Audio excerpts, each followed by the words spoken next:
जय हिंद दोस्तों, आपको स्वागत है अपने YouTube channel career coaching centre पर।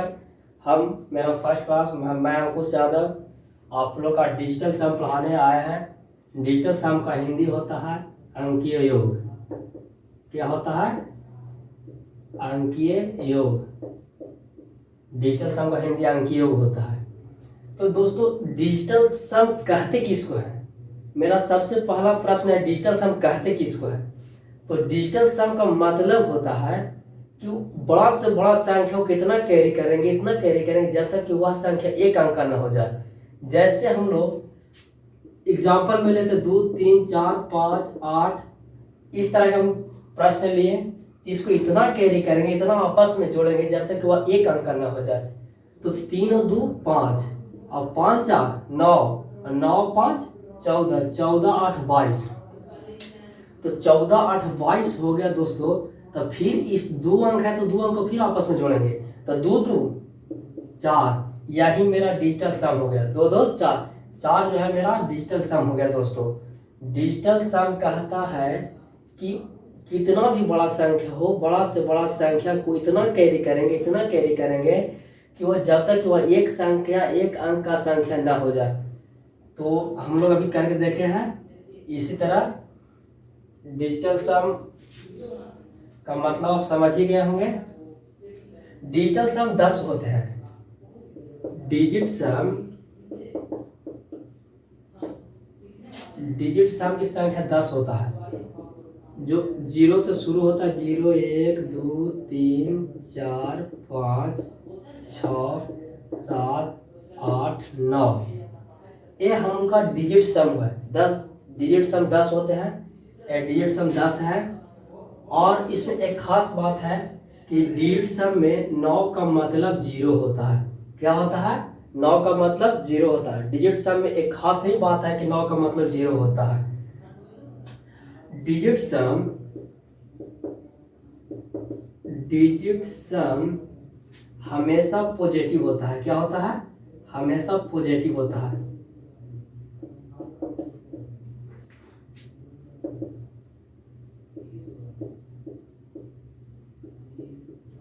डिजिट सम हमेशा पॉजिटिव होता है। अगर डिजिट सम पॉजिटिव है तब तो ठीक है। इसी प्रकार डिजिट सम हमेशा पॉजिटिव होता था, निगेटिव तो नहीं होना चाहिए। डिजिट सम निगेटिव नहीं होता है। निगेटिव नहीं होता है।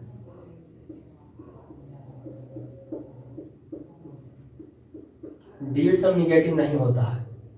तो कहें कि नहीं होता है, यदि क्वेश्चन में निगेटिव आ जाए तो क्या करेंगे? तो डिजिट सम में निगेटिव नहीं होता, यदि क्वेश्चन में निगेटिव आ जाए तो हम सबसे पहले करेंगे कि निगेटिव आ जाता है तो डिजिट सम मान लीजिए कि निगेटिव 2 आया। मान लीजिए आया नहीं है, हम मान सकते हैं कि 2 आया। तो 2 आया तो इसमें हम 9 जोड़ देंगे। क्या करेंगे? 9 जोड़ देंगे। अगर मान लीजिए कि -5 आया, निगेटिव पार्ट है, डिजिट सम का निगेटिव पार्ट -5 है, तो इसमें 9 जोड़ देंगे। तो ये 9 जोड़ेंगे तो हमको बचेगा 4। ये मेरा डिजिट सम हो गया। डिजिट सम हो गया 4। यानी हमको कहने का मतलब ये निकला कि डिजिट सम में निगेटिव पार्ट नहीं होता है। यदि क्वेश्चन हमको बनाते समय प्रॉब्लम में आ जाए निगेटिव पार्ट, तो निगेटिव पार्ट आएगा तो उसमें 9 ऐड करेंगे, और ऐड करने के बाद जो भी आंसर आएगा वह डिजिट सम होगा। ठीक है, तो आप इसको नोट कर लीजिएगा, बहुत काम की बात है। और नहीं तो हम एक क्वेश्चन भी ले सकते हैं, आप पहले लिख लीजिए।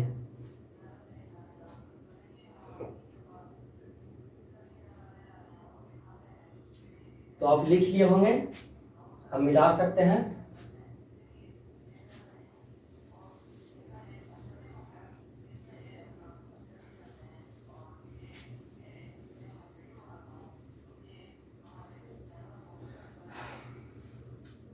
हाँ, तो दोस्तों डिजिट सम का एक और बात है। डिजिट सम के बट्टा में अगर 2 है, क्या है? 2 बट्टा में अगर 2 है तो नीचे 5 में गुना, 5 से नीचे गुना, 5 से ऊपर गुना। बट्टा में 2 रहेगा तो 5 से नीचे गुना, 5 से ऊपर गुना। यदि बट्टा में 5 रहेगा तो 2 से नीचे गुना, दूसरा 2 से ऊपर गुना रहेगा। अगर बट्टा में 4 होगा तो 7 से नीचे गुना, 7 से ऊपर गुना। अगर बट्टा में 7 रहेगा तो 4 से नीचे गुना, 4 से ऊपर गुना। यदि बट्टा में 8 रहेगा तो 8 से नीचे गुना, 8 से ऊपर गुना। हम कह सकते हैं कि ये क्यों किए, तो हम इसीलिए कह रहे हैं कि डिजिट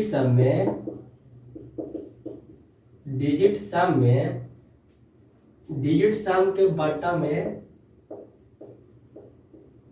हमेशा एक अंक होना चाहिए, हमेशा 1 होना चाहिए।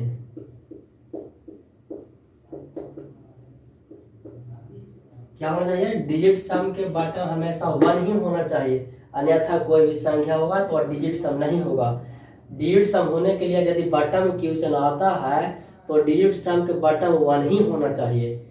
अगर डिजिट सम के बट्टा 1 नहीं है, क्या 1 नहीं है, 2 है, तो हमको 1 तो लाना है, और 1 लाना है तो हम 5 से गुना नीचे, 5 से गुना ऊपर किए, तो 5 दूनी 10। अब अभी हम बताए थे डिजिट सम का मतलब कि बड़ा से बड़ा संख्या को इतना कैरी करेंगे, इतना कैरी करेंगे जब तक वह संख्या एक अंक के बराबर न हो जाए। तो 10 है तो 10 में 0 1 जोड़ेंगे तो हमको 1 ही ना हुआ, और यहाँ हमको कह रहा है 1। डिजिट सम का बट्टा में 1 होना चाहिए, हो गया 1।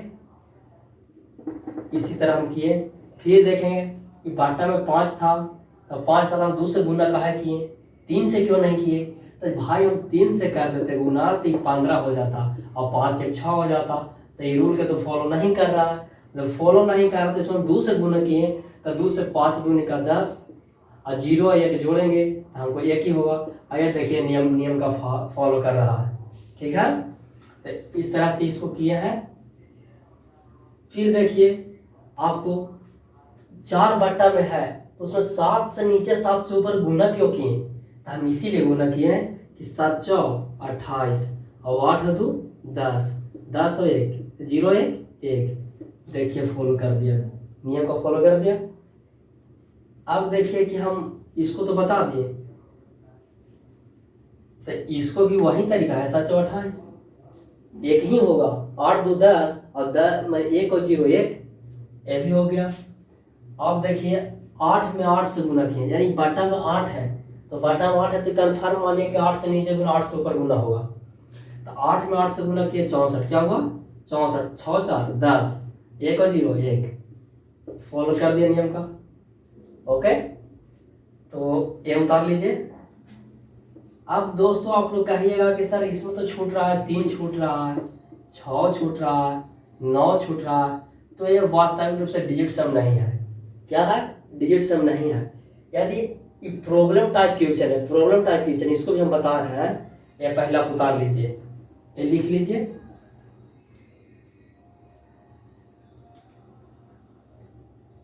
आप लिख लिए होंगे, जाते हैं।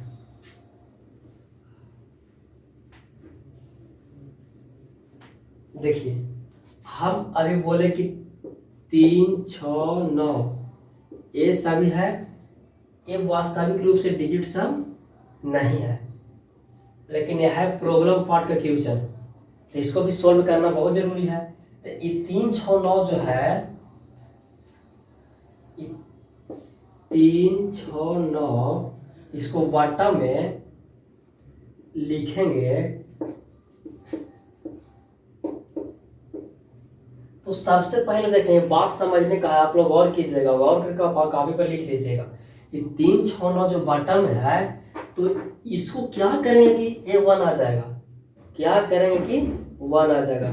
तो हम सबसे पहले इसको ये करेंगे कि ऊपर वाला जो अंक रहेगा, ऊपर वाला अंक को हम देखेंगे। तो ऊपर वाला अंक को हम देखेंगे और 3 से देखेंगे विभाजित है कि नहीं, ऊपर वाला अंक 3 से विभाजित है या नहीं। यदि 3 से विभाजित है तो 3 से काट देंगे, और 3 से जब काट देंगे तो यहाँ बचेगा 1, क्या बचेगा 1 बचेगा। यहाँ जब आएंगे तो ऊपर ही फिर भी देखेंगे 3 से विभाजित है कि नहीं है, तो 3 से विभाजित है तो 3 दूनी का 6, और फिर 3 से जो कटेगा वो कटेगा, फिर 2 बचा तो 5 से नीचे गुना 5 से ऊपर गुना। अब 9 पर आइएगा, तो 9 पर आप देखिए कि 3 से विभाजित है कि नहीं, 3 से विभाजित, जब 3 से विभाजित होगा तो 9 से विभाजित होगा, जब 3 से विभाजित है तो काटेंगे तो जो भी आएगा 3 3 9, फिर देखेंगे 3 से विभाजित है कि नहीं, तो फिर ही 3 से विभाजित होगा तो 3 से 3 कट गया, बटा में 1 बचा। ये तो श्योरली निकल गया, ये भी निकल गया, ये भी निकल गया। ये प्रॉब्लम पार्ट का क्वेश्चन है, तो आप समझ गए होंगे। अब आपको हम अपना पैकेज जो मैं अपना कोचिंग में चलाता हूँ, कैरियर कोचिंग में, वो पैकेज से आप सॉल्व कराते हैं क्वेश्चन।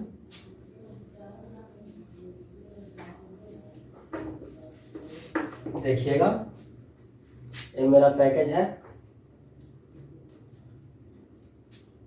एक बात और आप ध्यान दीजिएगा, डिजिट सम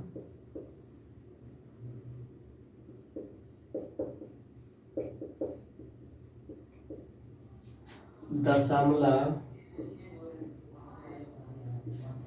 और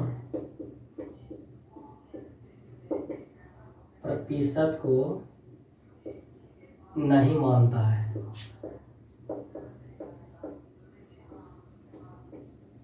डिजिट सम दशमलव और प्रतिशत को नहीं मानता है। क्यों नहीं मानता है? मान लीजिए यहाँ पर 9.672 है, तो इसको हम दशमलव हटाएंगे तो नीचे 3 जीरो होगा। 3 जीरो होगा तो जोड़िए 101, फिर 101, 101, और डिजिट सम कहता ही है कि बॉटम 1 होना ही चाहिए, तो बॉटम 1 है ना, आ गया। तो क्या हो, दशमलव को वैल्यू किया नहीं किया, दशमलव का कोई भी मान्यता है नहीं मेरा। हम परसेंटेज कहते हैं, तो मान लीजिए 72%, तो 72 का मतलब बॉटम में 100, फिर वही हो गया। जोड़ेंगे डिजिट सम 1 होगा, तो दशमलव और प्रतिशत को मान्यता नहीं देता है, नहीं मानता है। ये बात को ध्यान में रखेंगे, ठीक है। चले, ये तो हो गया। अब हम अपना पैकेज से देखेंगे प्रॉब्लम क्वेश्चन। ध्यान दीजिएगा, मार्कर स्लो हो रहा है।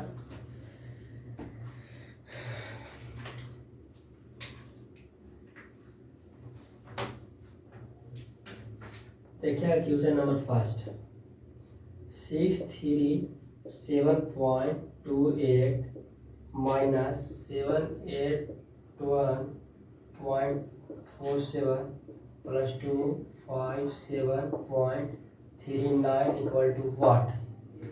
यह क्वेश्चन है दोस्तों। तो देखेंगे हम अभी क्या बताया, दशमलव को नहीं मानता है। डिजिट सम दशमलव को नहीं मानता, हम दशमलव को हटा दिए। दशमलव हटाया था 6 3 7 2 8 माइनस 78147 प्लस 25739। अब कंपटीशन लेवल में हम जाएंगे तो बैठेंगे और इस तरह का क्वेश्चन मिलेगा तो लगेगा आसान है, लगेगा आसान है, क्योंकि हम लोग बचपन में पढ़े हैं, लेकिन उतना टाइम नहीं है बाबू कि आप लोग बना सकते हैं कम टाइम में। कहा कि एक ही क्वेश्चन पर 30 सेकंड का टाइम मिलता है, तो 30 सेकंड में आप बना सकते हैं? नहीं बना सकते हैं। तो उसके लिए डिजिट सम आपको सबसे इजी मेथड है, आप बना सकते हैं। अभी हम बताएं 9 है जो 0 बनता है, 9 का मतलब 0 होता है डिजिट सम में। 6 3 9 यानी 0, 7 2 9 0 8, जोड़ दीजिए 8 हो गया, माइनस फिर देखिए 8 1 9 और 7 7 14, 14 4 18, 18 और 8 1 9 यानी 0 प्लस, यानी हम अपने तरीका से जोड़ रहे हैं, आप अपने तरीके से जैसे जोड़ लीजिए। 8 7 15 1 16 4 20 और 7 27, और 7 और 2 हम कैरी करने के लिए बोलते थे तो 27 हो गया। फिर 7 2 9 और 9 का मतलब 0 प्लस, फिर 5 2 7 7 7 14 14 3 17 17 9 17 9 26, तो 26 हो गया, तो 6 2 8 8 हो गया। अब देखें भाई, तो ये 8 प्लस में 8 प्लस में 8 8 16, तो 6 1 7। ये तो हुआ डिजिट सम मेरा, क्या हुआ? डिजिट सम मेरा हुआ। तो इसका आंसर क्या होगा? ये तो मेरा डिजिट सम हो गया, तो इसका आंसर 8 7 होगा? नहीं, 7 नहीं होगा। तो सबसे पहले जो आपको क्वेश्चन मिलेगा, वो क्वेश्चन को आपको देखना है कि इसमें ऑप्शन किस तरह का है। तो इसमें बाबू ऑप्शन है 11 113 -2, 113 -2, बी में है 104 -3, सी में है 122.4 डी में है 138.54। ये आपका ऑप्शन हुआ। क्या हुआ? आपका ऑप्शन हुआ। तो ऑप्शन अब भिड़ा कर देखिए कि 7 कौन सा ऑप्शन में आता है। तो देखिए 2 1 1 2 और 2 1 3 2 3 5 और दशमलव को तो मानता नहीं है, तो 5 2 7 आपको पहला ही ऑप्शन में निकल गया। तो आंसर ये होगा बाबू। ये गलत गलत गलत, आंसर आपका ये होगा। ठीक है, फिर आप अगला दूसरा क्वेश्चन में आइए।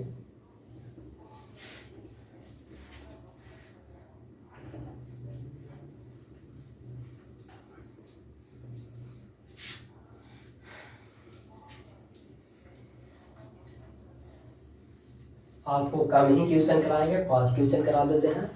देखिए एक क्वेश्चन आ गया 125 का 44% प्लस 840 का 75% बराबर वाट। डिजिट सम का है।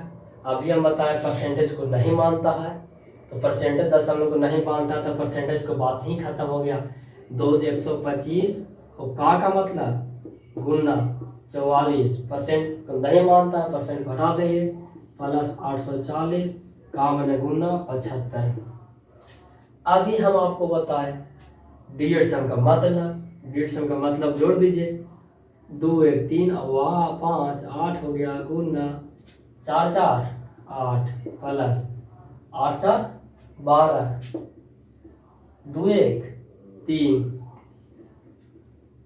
फिर देखेंगे गुना 7 5 12 12 2 1 3 8 64 प्लस 3 क्या है 9, और 9 का मतलब ही 0 होता है।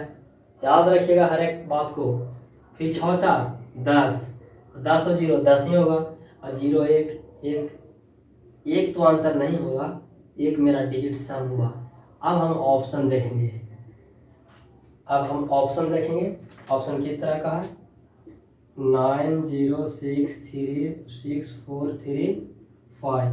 बी में ऑप्शन है 90636445। फिर सी में ऑप्शन है 90636455। डी में ऑप्शन है 906325। ठीक है, तो देखिए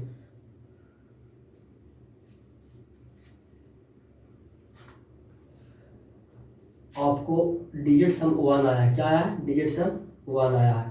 तो इन चारों ऑप्शन में भाई मिलाकर देखें कि किसका डिजिट सम 1 आता है, और यदि जिसका डिजिट सम 1 आएगा वही आंसर होगा। तो 9 का मतलब 0 0 0 0 6 3 9 9 का मतलब 0 6 4 10 3 13 5 13 5 18 18 का 8 1 9 9 का मतलब 0।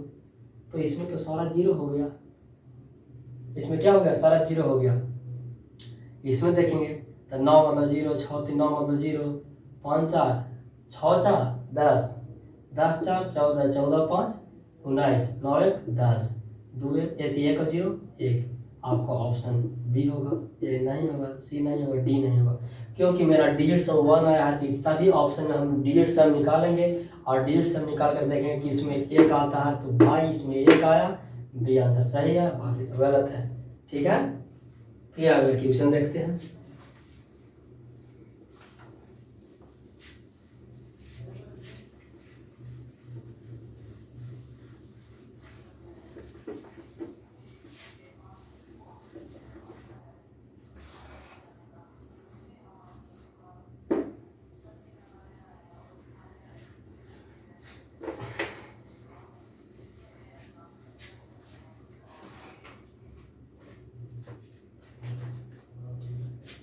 तीसरा क्वेश्चन देखिए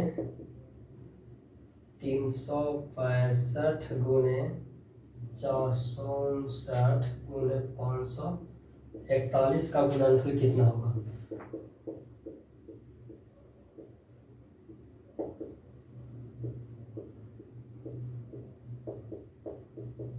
ये सब टॉप क्वेश्चन है, ध्यान देना। 365 559 441 का गुणनफल कितना होगा?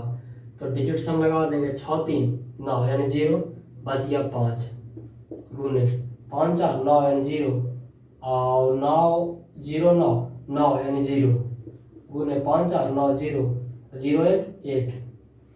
अब 0 किसी भी बड़ा संख्या में 0 से गुना होता है तो वह 0 हो जाता है, यानी इसका डिजिट सम 0 हो गया। अब हम ऑप्शन मिलाकर देखेंगे, ऑप्शन क्या कहता है। ऑप्शन कहता है, इसमें भी वही ऑप्शन है जो अभी पहले बताए थे, 9 0 6 3 6 4 3 5। बी 9 0 6 3 6 4 4 5। सी हो गया 9 0 6 3 6 4 5 5। डी ऑप्शन हो गया 9 0 6 3 2 3 5 5 6 है 5 6। तो मेरा डिजिट सम 0 आया, तो हम चारों ऑप्शन में देखें कि इसका डिजिट सम 0 आता है, जिसका 0 आएगा डिजिट सम आंसर होगा। तो 9 का मतलब 0 0, 6 3 9 का मतलब 0, 6 4 10 10 और 3 13 13 और 5 18 8 1 9 यानी 0। इसका मेरा डिजिट सम 0 आया, आंसर ये होगा, बाकी गलत है। आंसर हो गया, ध्यान दीजिएगा ये सब क्वेश्चन पर। 4 नंबर क्वेश्चन पे जाते हैं।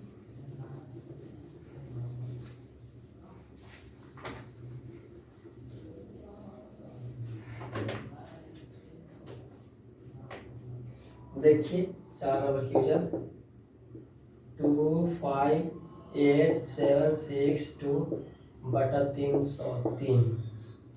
याद कीजिए हम बताए थे बटा में 3 रहेगा तो ऊपर वाला को देखेंगे, क्या करेंगे, ऊपर वाला को देखेंगे क्या 3 से काटेगा कि नहीं काटेगा। ऊपर वाला को देखेंगे 3 से काटेगा या नहीं काटेगा। देखिए काटता है, 8 3 24 बचा 1, फिर 18 छतरी 18 बचा 7 3 दूनी 6 बचा 1, 5 3 15 बचा 1, 4 3 12, 3 से काट दिया, 3 से नीचे काट दीजिए 1 0 1। अब हमको बच गया 8 6 2 5 4 बट्टा 101। मेरा 3 का तो बहुत ही खत्म हो गया, बट्टा में जोड़िए 0 1 1 और 1 1 2 2 हो गया। तो 2 हो गया, तो आपको हम बताए थे यदि बट्टा में 2 रहेगा तो 5 से नीचे गुना 5 से ऊपर गुना। तो आप सबसे पहले इसको देखिए, क्या कीजिएगा, ऊपर वाला को देखिए, ऊपर वाला अंश वाला को डिजिट सम कीजिए, 6 8 14 2 16 5 21 4 25 और 25 यानी 5 2 7 7 बटा 2। इसको 5 से नीचे गुना 5 से ऊपर गुना 7 बचे 35 बटा 1 यानी 10 होगा, तो 10 0 1 1, तो 35 का मतलब 8 हो गया। डिजिट सम मेरा 8 निकला। तो हम ऑप्शन देखेंगे कि ऑप्शन मेरा क्या कह रहा है। ऑप्शन नंबर ए कह रहा है 804, बी कह रहा है 824, सी कह रहा है 954, डी कह रहा है 845। ठीक है, हमको लाना है 8। 8 देखिए किस में आता है, 8 4 12 यानी इसको 3 आ गई, नहीं होगा, ये पहले खत्म हो गया। 8 और 2 10 और 4 14 4 1 5, ये भी नहीं होगा, इसको 5 आता है, ये भी नहीं होगा। 5 4 9 9 9 0, ये भी नहीं होगा। ये देखिए 5 4 9 0 और 8 8, आंसर डी। ठीक है, आंसर डी हो गया। फिर एक क्वेश्चन देख लीजिए, जो प्रॉब्लम पार्ट क्वेश्चन बता रहे हैं उसको ध्यान दीजिएगा, ये 3 वाला बहुत ज़्यादा विशेष कर ध्यान दीजिएगा। फिर एक क्वेश्चन है,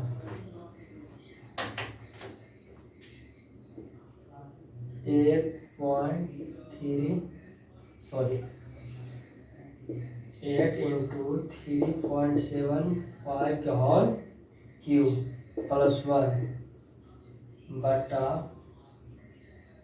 7.5 का होल स्क्वायर माइनस 6.5। ये देखिए हम मान सकते हैं कि आप सोल्व किया कर लीजिएगा, इसको आप सोल्व कर लीजिएगा, लेकिन देखिए इतना टाइम लगेगा कि आपको एक क्वेश्चन के चलते 4 क्वेश्चन छोड़ना पड़ेगा। तो हम काहे 4 क्वेश्चन छोड़ेंगे, हम एक क्वेश्चन को कम समय में क्यों न बनाएंगे।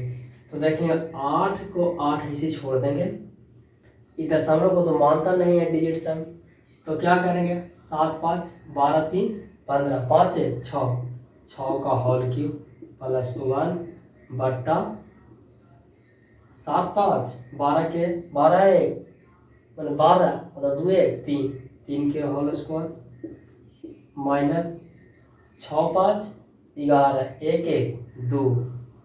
अब डिजिट सम के बाद तो समझ ही रहे होंगे। देखिए 8 गुने 6 का क्यूब 216 प्लस 1 बट्टा 3 तिहाई 9 माइनस 2। ये देखिए 8 तो रहने देंगे। अब देखिए 6 1 7 7 2 9 यानी 0, और 0 में 8 से गुना करेंगे 0 और प्लस 1 यानी 1 बट्टा 7। अब देखिए 1 बट्टा 7 आया तो आपको सिखाए थे बट्टा में 7 रहेगा तो कौन से गुना करेंगे, 4 से नीचे गुना 4 से ऊपर गुना। देखिए 4 से ऊपर गुना किए, नीचे 7 4 28 8 8 2 10 10 1 और 0 1, तो 1 आया और डिजिट सम कहवे करता है कि बट्टा में 1 होना चाहिए। तो 4 आया मेरा, क्या 4 आया डिजिट सम, 4 मेरा डिजिट सम आया। तो ऑप्शन मिला लेंगे, कौन ऑप्शन होगा। ऑप्शन देखिए, ऑप्शन ए में है 2.75, बी में है 4.75, सी में है 9/5, डी में है 8.5। हमको डिजिट सम 4 आया है, इन ऑप्शनों में से हम 4 डिजिट सम खोजेंगे, जिसमें डिजिट सम 4 आएगा वही आंसर होगा। तो 7 5 12 2 14 4 1 5, ये तो नहीं होगा। 7 5 12 12 4 16 16 6 1 7, ये भी नहीं होगा। 7 होगा, ये भी नहीं होगा। 9/5, ये भी नहीं होगा। तो 8 5 13 3 1 4, ये होगा, कारण कि 4 मेरा डिजिट सम आ गया। ठीक है, तो अब नेक्स्ट क्लास में अगले दिन हम मिलते हैं, और मेरा कोचिंग का टाइम हो गया है, जा रहे हैं कोचिंग में। ठीक है, चलिए।